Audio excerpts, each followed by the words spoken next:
September 1944, Nazi Germany faces defeat. The Führer blames the German Air Force, the Luftwaffe, under the command of World War I fighter ace Hermann Goering. The once proud Luftwaffe is running short of pilots and fuel. In the air, the Allies have total superiority. With Goering in disgrace, Hitler's protege and Minister for Armaments, Albert Speer, seizes the initiative. He orders the German aircraft industry to produce a new fighter to destroy the marauding Allied bombers. This new plane must be simple to build using slave labor and simple to fly by newly trained pilots. It is to be mass-produced like the Volkswagen car in thousands per month. With every remaining able-bodied adult male needed in the army on the Eastern Front, the new plane is to be flown by teenage boys of the Hitler Youth. These pilots will be trained hurriedly on gliders. Because the sands of time are running out for Nazi Germany, Speer declares the new fighter must be designed, built, and put into production in the space of only 90 days. The new fighter will be called the Volksjäger, or People's Fighter.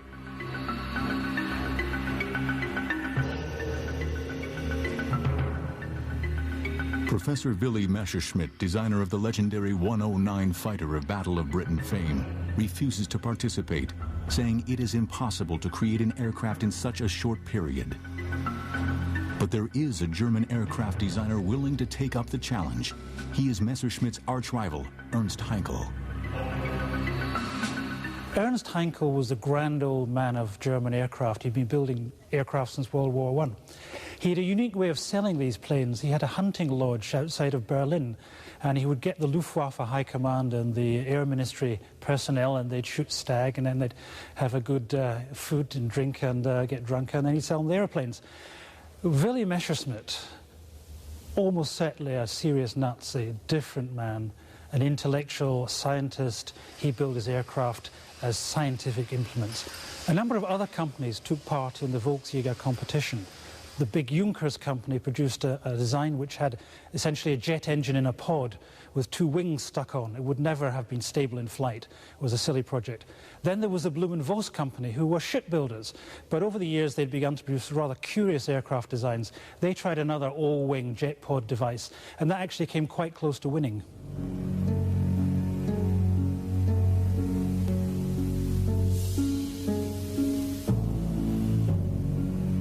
After the HE-178, Heinkel built the world's first jet fighter, the HE-280. It flies in 1941. But the Luftwaffe High Command do not see the new jet as urgent, and it is not put into production. Hitler's eyes are on a blitzkrieg attack on Russia.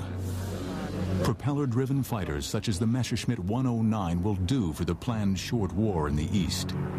Germany will waste a crucial 2 years before turning to jet fighters to counter Allied bombing. When later Hitler demands jet fighters to regain the initiative against Allied bombers, it is not Heinkel's project, but that of Willy Messerschmitt that is ordered into production, the shark-like Me-262. But difficulties in perfecting the revolutionary new jet engine delay the introduction of the 262 into combat till after Normandy. German fighter ace and head of all fighter forces is Adolf Galland. He is convinced that if only he can get enough 262s, he can destroy so many American B-17s, the Allies will call a stop to their bombing campaign. But production of the 262 is slow because it requires scarce metal and 2 revolutionary jet power plants which are difficult to build. Germany needs a fast jet, powered by only one engine, a plane constructed from wood and simple materials that are easy to come by, the Volksjäger. The Volksjäger was built with wooden wings for simplicity and because they were short of materials, though it's got an aluminium body. You had therefore to glue the wings and the tail onto the rest of the aircraft, and unfortunately the one bit of German technology that never seemed to work even by the end of the war was the glues, and a whole series of aircraft, including the 162, tended to fall apart because the glues weren't strong enough. The 162, or at least the first designs of the 162, do have structural problems. The tail is too short, the back end of the fuselage body is too short, and so that tended to create all sorts of gyrations in flight, which in the hands of a bad pilot could get out of control and the aircraft would come apart. However, I think it's wrong to condemn the aircraft out of hand. If you build an aircraft so that it's totally stable in flight, then you can't dogfight with it and kill other fighters. The best fighters are unstable, and therefore what you need to add is a good pilot to make sure that you can use that instability to good effect. Galland opposes Speer's new jet fighter. He argues it cannot be built in time, and it can only be flown by experienced pilots, a commodity Germany is fast running out of. But he is not reckoned on Ernst Heinkel. Working round the clock, sleeping beside their desks, Heinkel's team design and build the first Volksjager in only 74 days. The Volksjager was powered by a single BMW 003 jet engine positioned on the top of the aircraft. This unusual position meant that complicated and heavy ducting could be eliminated. It also meant engines could be changed quickly in the field. The body of the Volksjager was metal, but the simple wings were wooden and contained fuel tanks. Unusual for combat aircraft of the period, the HE-162 was fitted with an ejector seat for the pilot. Also rare then was the nose-wheel undercarriage. The aircraft was armed with two large 20mm cannons with 120 rounds per gun. One shell from these weapons could disintegrate a US B-24 Liberator bomber. The Volksjager had a maximum speed of 562 miles per hour and was faster than the Me-262. Deep under the mountains of central Germany, Speer built a vast, secret underground factory complex. Buried under millions of tons of solid rock, it is safe from Allied bombing.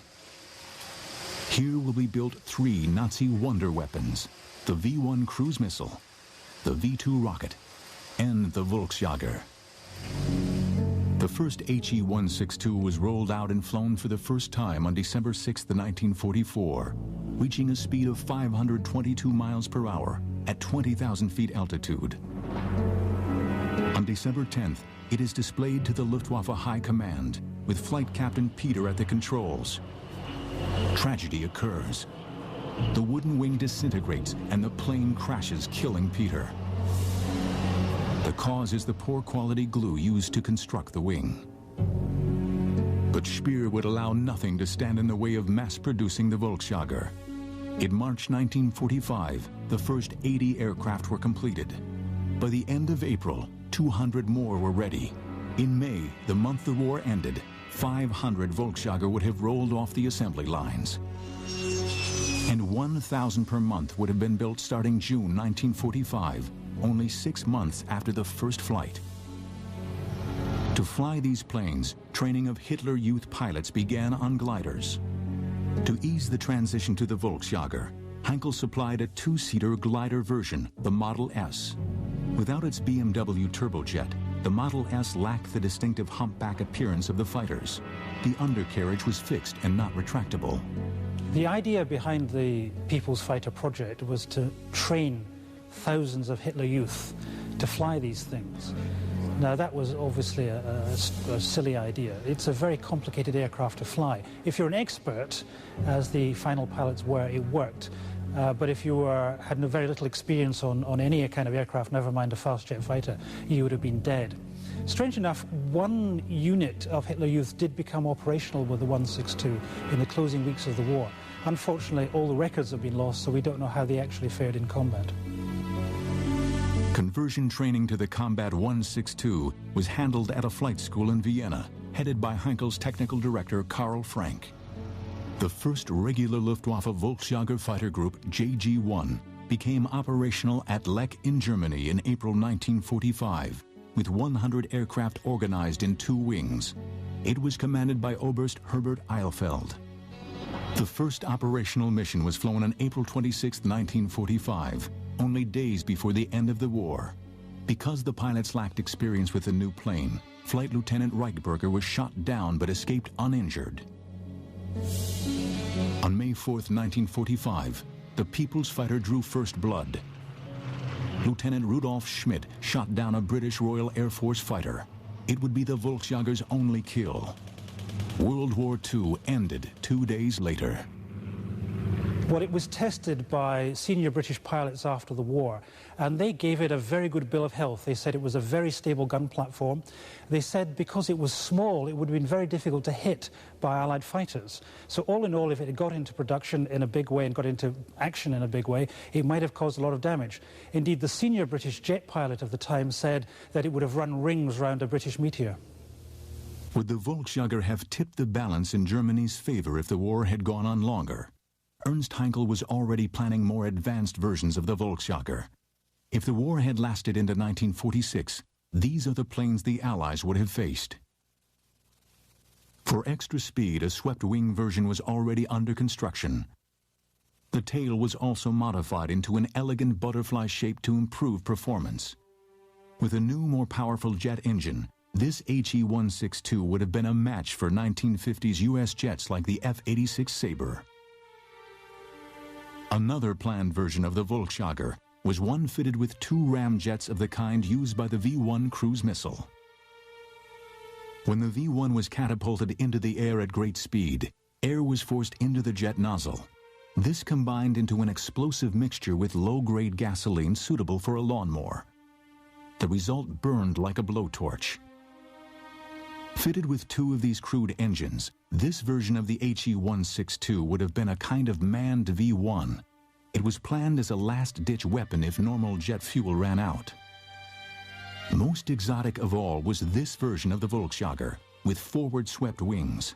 Not till the 1980s would NASA fly such a plane. But it was not to be. On May 8, 1945, the Volksjagers of JG-1 were captured by advancing British forces at their base at Lech. The combat days of the People's Fighter ended with the surrender of Nazi Germany. But we can now reveal that the HE-162 Volksjager was still to play a major part in post-war aviation history. After World War II, the French leader General de Gaulle was anxious to rebuild the French Air Force. The key was to be the Volksjager's engine, the BMW 003. The designer of this jet engine was Dr. Hermann Ostrich. As the Nazi regime collapsed, Ostrich escaped into neutral Switzerland. There he set up a company to continue his work. To disguise its origins, the company was called a French name, Atelier Technique Aéronautique Rickenbach, or ATAR. In December 1945, General de Gaulle's government paid for Ostrich and ATAR to move to France with 120 colleagues from his old BMW team. Using BMW's Volksjager jet engine technology, Ostrich quickly designed a more advanced engine. This was test run southeast of Paris in 1948. Versions of this engine were used to power early French fighters such as the Dassault Mystère and the twin-engine Voiture. By an irony of history, France supplied these aircraft to Israel during the 1950s, when American aircraft were embargoed, thus allowing the Israeli Air Force its victories over the Arabs. Ultimately, a development of Ostrich's Volksjager engine powered the famous Dassault Mirage supersonic jet fighter. The Mirage would also employ another invention of the German wartime aviation industry, the Delta Wing developed by Walter Lippisch. Imagine what Adolf Hitler's Luftwaffe might have done with such a powerful engine in an HE-162 with forward-swept wings for speed. It was not to be. After the largest tank battle in history at Kursk in 1943, the Red Army rolls relentlessly toward the very border of Germany. The Luftwaffe uses the famous Ju-87 as a tank buster. But by 1944, the Stuka is obsolete, too slow to evade fighters of the Red Air Force. What is needed to stop the Russian tanks is a new Stuka, powered by the revolutionary new jet propulsion. You're watching Secret Luftwaffe Aircraft of World War II on the History Channel. The dive bomber was invented in America by Glenn Curtiss, who built sturdy biplane dive bombers for the U.S. Navy. September 27, 1933, Buffalo, New York. Fate is about to play a strange hand. Visiting the Curtiss plant at Buffalo is Germany's greatest living World War I fighter ace, Ernst Ude, now a senior figure in Hitler's new Luftwaffe. Glenn Curtiss invites Ude to test flight a factory-fresh Curtiss Hawk dive bomber. Impressed, Ude cables Luftwaffe chief Erhard Milch to buy the Hawk. 2 months later, Ude will fly the first German version in front of Goering. Equally impressed by the accuracy of the Hawk's bombing, Goering orders a German equivalent, the Junkers Ju-87 Stuka. One man who is not impressed is Luftwaffe General Walter Wever. Wever wants large, long-range bombers to attack Russia, not small tactical dive bombers restricted to supporting the army. But Wever is killed in a freak air crash in 1935. With Wever gone, Milch and Ude cancel Germany's equivalent of the B-17, the so-called Ural bomber. They think dive bombing using the Stuka will be more accurate. Alone of the great powers, Germany will lack a successful heavy bomber in any numbers during World War II. Well, in the initial period of the air war, it was very effective because the Germans had complete air superiority, and the Ju-87s could be used for frontline purposes, the purposes for which they designed. That is true, but that didn't last for very long because as the Russians gradually recovered their capability, and that is in 1942, then aircraft like the Ju-87 had a difficult time. On the other hand, the Germans, I think, were very adept because they basically altered the role of the Ju-87 and began to realize it could be used not, as I say, just in a tactical dive bombing or forward air support role, but could be used for something else, of which a very good example, of course, is Rudel's use of the Ju-87s in a tank-busting role. Poland, September 1939, and the German blitzkrieg rolls over Poland. Earlier and better days for the Luftwaffe. Success lies in using the amazing Ju-87 dive bomber. The infamous Stuka is flying artillery to clear a path for the advancing panzers. The Junkers Ju-87 Stuka dive bomber was the most famous German aircraft of World War II. Over 5,700 were built, but its slow cruising speed of only 174 miles per hour made it prey to Allied fighters as World War II progressed. Something faster was needed. In 1943, the German Air Ministry instructed the Henschel Company to begin work on a jet replacement for the Stuka, the Henschel HS-132. The HS-132 had a planned maximum speed of 485 miles per hour and a range of nearly 700 miles. It could carry a 1,000-pound bomb. Later versions would have carried 4 quick-firing cannons for tank busting. The unique feature of the HS-132 was that the pilot did not sit in a conventional cockpit. Instead, the pilot lay prone on his stomach with his head at the front of the perspex canopy. This position allowed the pilot to withstand 10 to 12 times the force of gravity before blacking out, instead of the 5 to 6 Gs if he were sitting. The primary target for the HS-132 was the main Soviet battle tank, the T-34. A late-model T-34 had armor plate nearly 3 inches thick. Had the HS-132 been ready in time and in sufficient numbers, it might have held back the tide of Russian tanks on the Eastern Front. Especially in the hands of legendary Nazi tank buster Hans Rudel. Flying the old Ju-87, Rudel single-handedly destroyed 519 Russian tanks.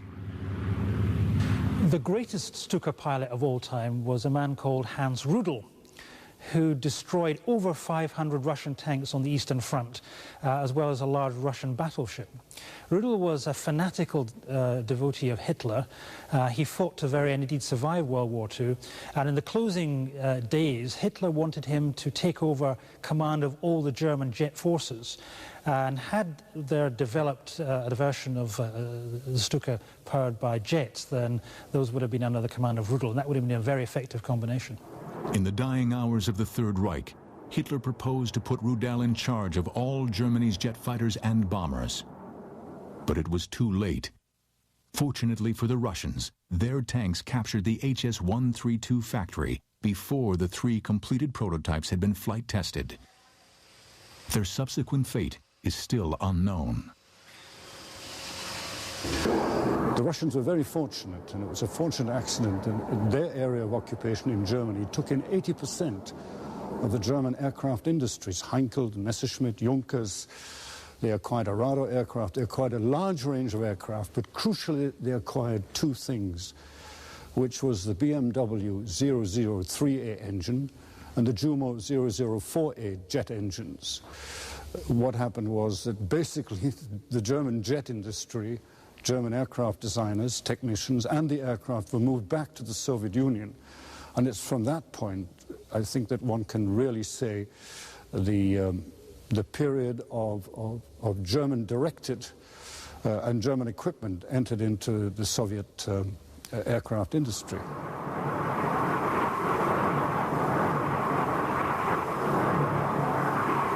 If World War II had lasted into 1946, then the early German jets commanded by Hans Rudel would have had to face Allied jets, the British Meteor and American Lockheed's Shooting Star. Realizing this, Hitler knew he needed a faster second-generation superjet to kill these Allied fighters. The result was Germany's last jet. You're watching secret Luftwaffe aircraft of World War II on the History Channel. In 1943, before D-Day, the high command of the Luftwaffe began to fear that America might use its new super bomber, the Boeing B-29, in Europe. The B-29 could fly at well over 30,000 feet, too high for the engines of the Me-262 jet fighter to work efficiently. There was worse news for Nazi Germany. America was already building the consolidated B-32 Dominator, designed to attack Europe at high altitude direct from bases in the continental USA. To counter these threats, the Nazi Air Ministry commissioned a new jet engine to power a fast, high-altitude fighter. This engine was the Heinkel HES-011. But there was a problem in building super-fast jets. Fast World War II piston-engined fighters, such as the Mustang, often crashed in mysterious circumstances when they went into power dives. Unknown at the time, air builds up in front of an aircraft's wings as it approaches the sound barrier, 760 miles per hour, jamming the controls. But Nazi scientists working secretly in the 1930s discovered that a swept wing delayed the buildup of the dangerous air pressure in front of the wing leading edge. The new engine, coupled with swept wings, could give Nazi Germany a weapon to counter the B-29 and the Dominator. It was called the Focke-Wulf TA-183. The TA-183's designer was Dr. Kurt Tank. Tank was already famous for building the legendary Focke-Wulf FW-190 fighter used against the Russians on the Eastern Front. Kurt Tank is a very shadowy figure, but he's one of the great German aircraft builders of World War II. A very serious Nazi indeed. He built the 4-engine Focke-Wulf Condor bombers that helped guide the German U-boats against the Atlantic convoys. He built the FW-190 fighter, and he always said of that he was building a workhorse, by which he meant it could be repaired in the field and kept going, and indeed did during the Eastern campaign. And he compared that to Willy Messerschmitt's Me-109, which he said was just a thoroughbred racehorse. He didn't think very much of it. Tank's design was chosen in March 1945. It was called the TA for Tank 183. Its nickname was Hunchback. A single-engined machine, its planned speed was 593 miles per hour. The secret of the Hunchback's performance would be the revolutionary swept wings. Its combat altitude was to be 45,000 feet, spectacular for its time. But Tank faced another problem. The first generation of German fighters, the Messerschmitt Me-262, flew too fast for accurate shooting with a conventional cannon. Yet to slow it down, it risked being shot down by Allied Mustang and Thunderbolt escort fighters. Jet fighters needed a new offensive armament: the air-to-air guided missile. But these were already being developed by Hitler's scientists. The Germans were developing a whole range of technologies, defensive technologies, by the end of World War II, including air-to-air missiles.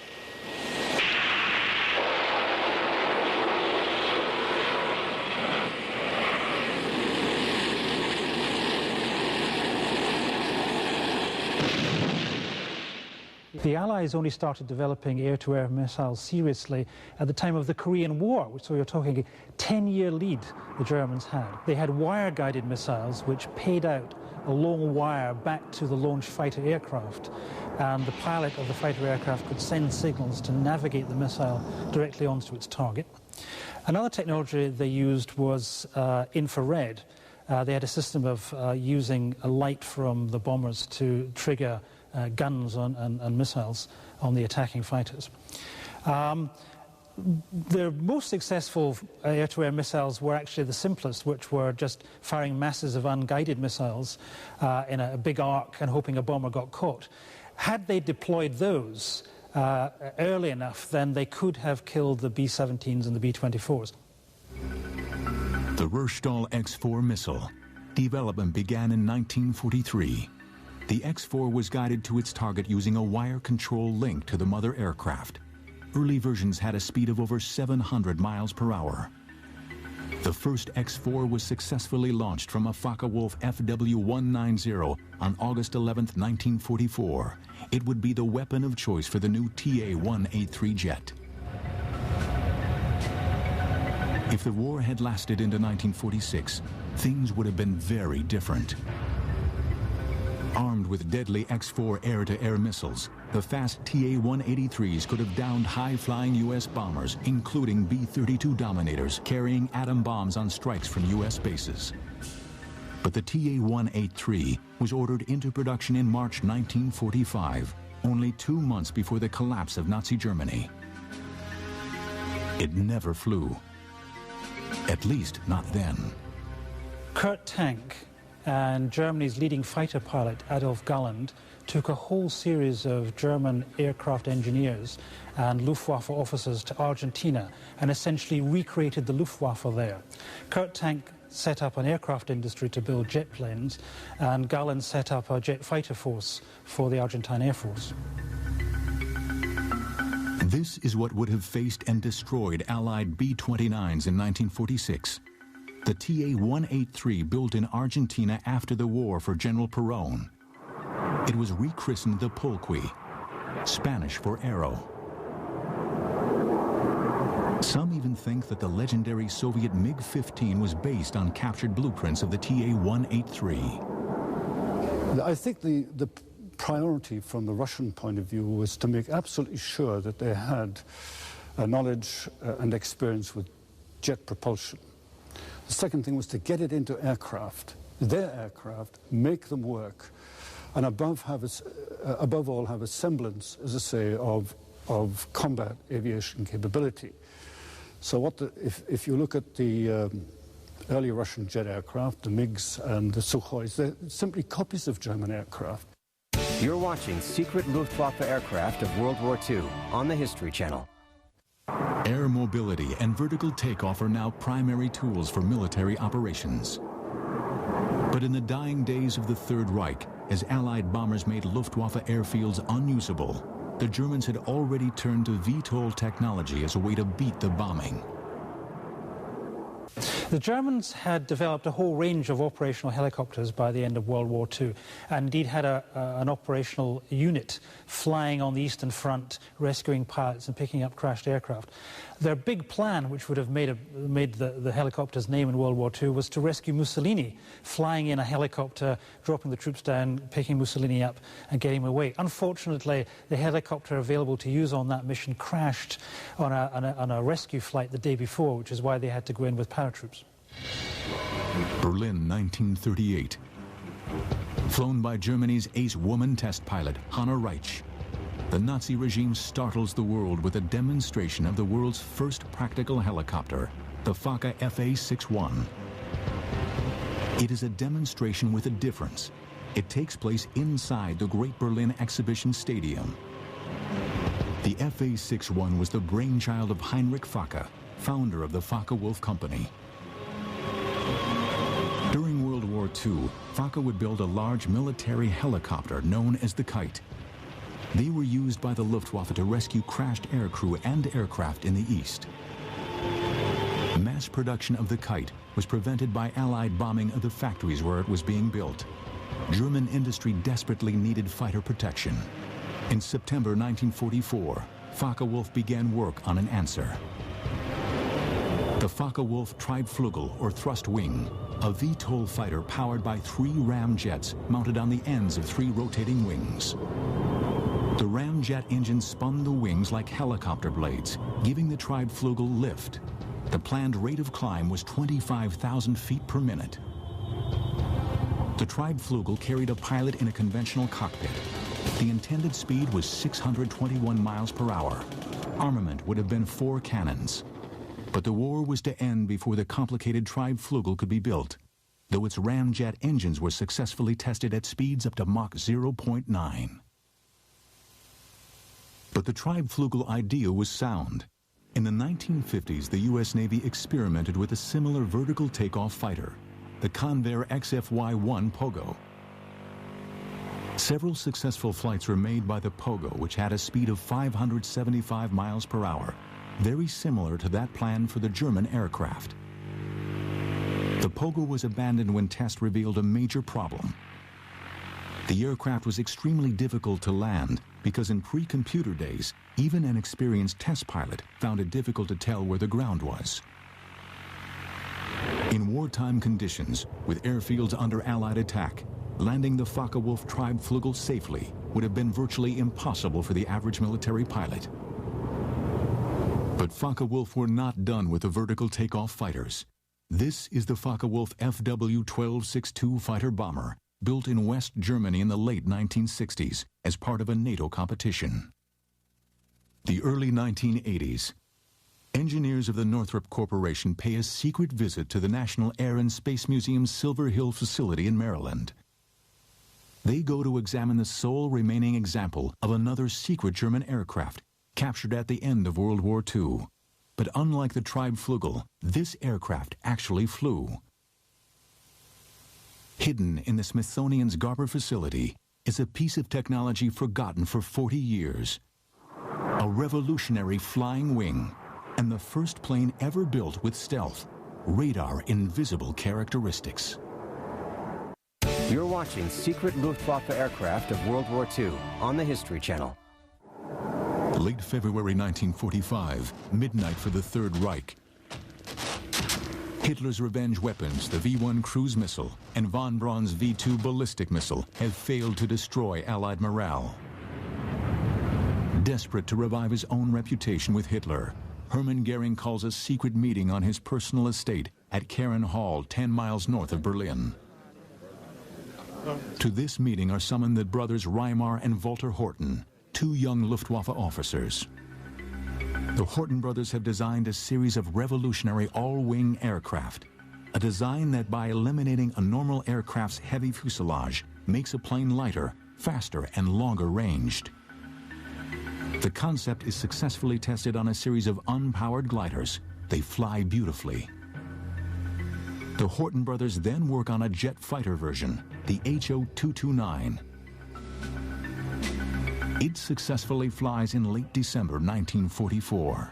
It is flown by test pilot Erwin Ziller.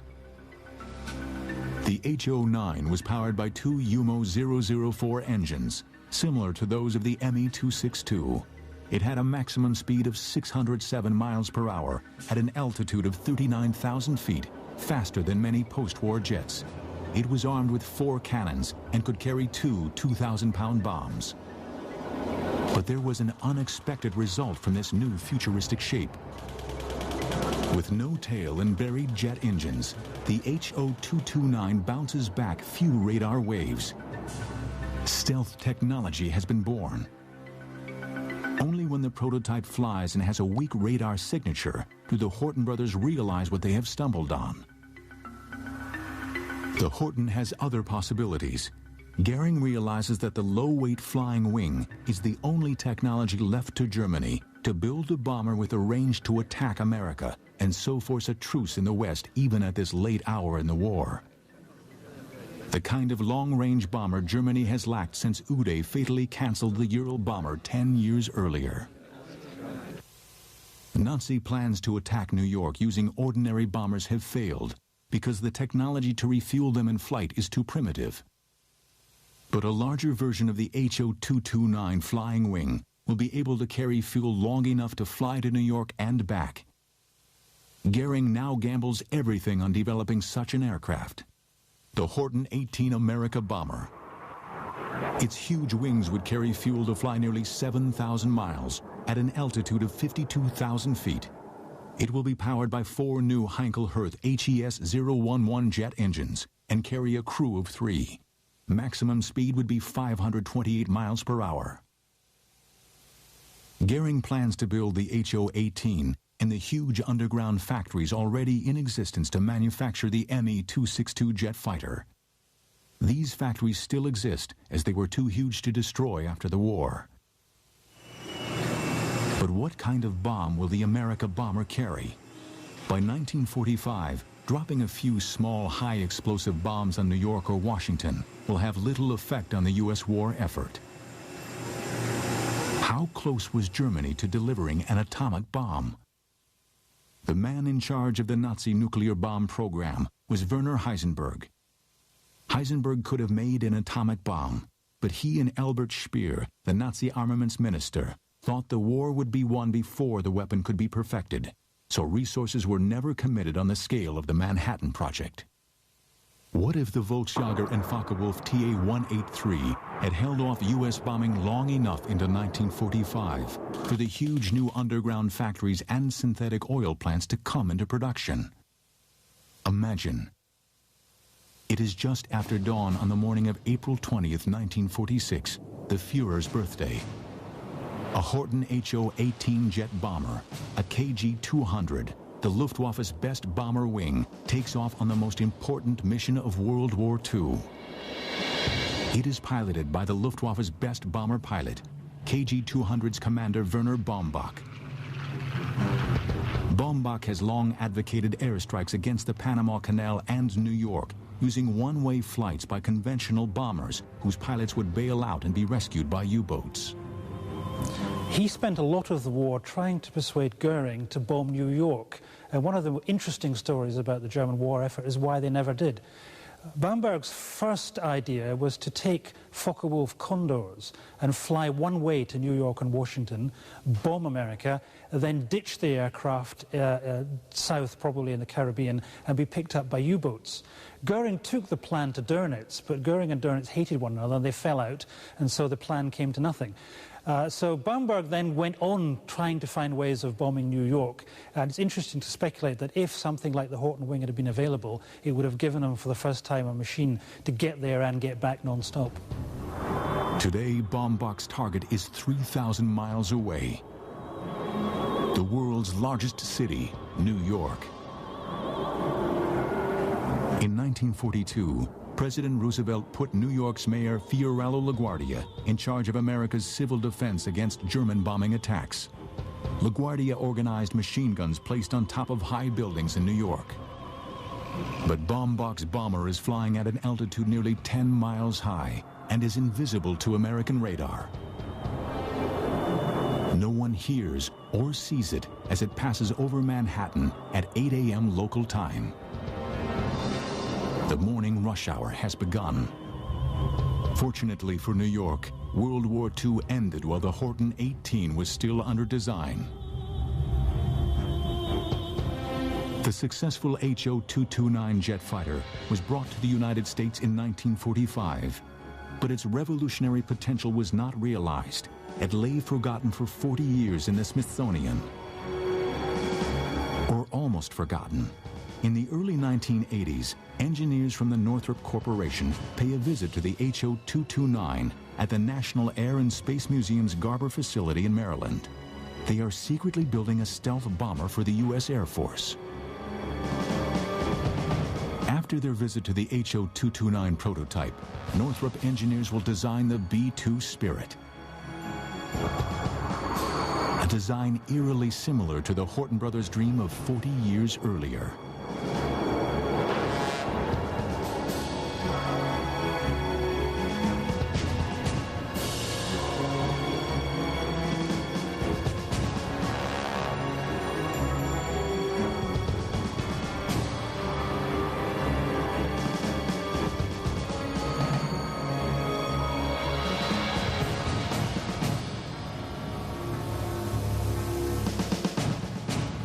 Hitler's aircraft and rocket designers were men of genius.